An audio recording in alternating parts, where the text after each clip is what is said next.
حضرت ابو بکر صدیق رضی اللہ تعالی عنہ خلیفہ اول ہیں۔ حضرت ابن سیرین رحمۃ اللہ تعالی علیہ نے فرمایا ہے کہ اگر کوئی شخص خلیفہ اول حضرت ابو بکر صدیق رضی اللہ تعالی عنہ کو خواب میں دیکھے تو خوشی اور کرامت کی دلیل ہے۔ حضرت ابراہیم کرمانی رحمۃ اللہ تعالی علیہ نے فرمایا ہے، اگر آپ رضی اللہ تعالی عنہ کو کوئی خواب میں کسی شہر میں زندہ دیکھے تو یہ اس امر کی دلیل ہے کہ اس ملک اور شہر کے لوگ کثرت سے زکوٰۃ اور صدقہ دیتے ہیں، اور یہ امر تب ہے جب آپ کو کشادہ اور خوش دیکھیں، اور اگر ترش رو دیکھیں تو دلیل اول کے خلاف ہے۔ حضرت عمر فاروق رضی اللہ تعالی عنہ دوسرے خلیفہ ہیں۔ حضرت ابن سیرین رحمۃ اللہ تعالی علیہ نے فرمایا ہے کہ اگر کوئی شخص حضرت عمر رضی اللہ تعالی عنہ کو خواب میں دیکھے تو اس امر کی دلیل ہے کہ وہ شخص عادل اور منصف ہے،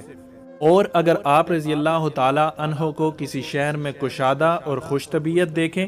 تو دلیل ہے کہ اس شہر میں عدل اور انصاف ظاہر ہوگا۔ حضرت عثمان بن عفان رضی اللہ تعالی عنہ مسلمانوں کے تیسرے خلیفہ ہیں۔ حضرت ابن سیرین رحمۃ اللہ تعالی علیہ نے فرمایا ہے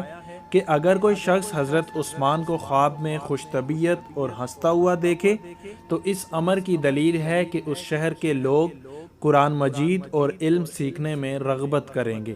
حضرت علی رضی اللہ تعالی عنہ مسلمانوں کے چوتھے خلیفہ ہیں۔ حضرت ابن سیرین رحمۃ اللہ تعالی علیہ نے فرمایا ہے کہ اگر کوئی شخص حضرت علی رضی اللہ تعالی عنہ کو خواب میں خوش طبیعت اور ہنستے ہوئے دیکھے تو دلیل ہے کہ وہ شخص کرامت، شجاعت اور سرداری پائے گا،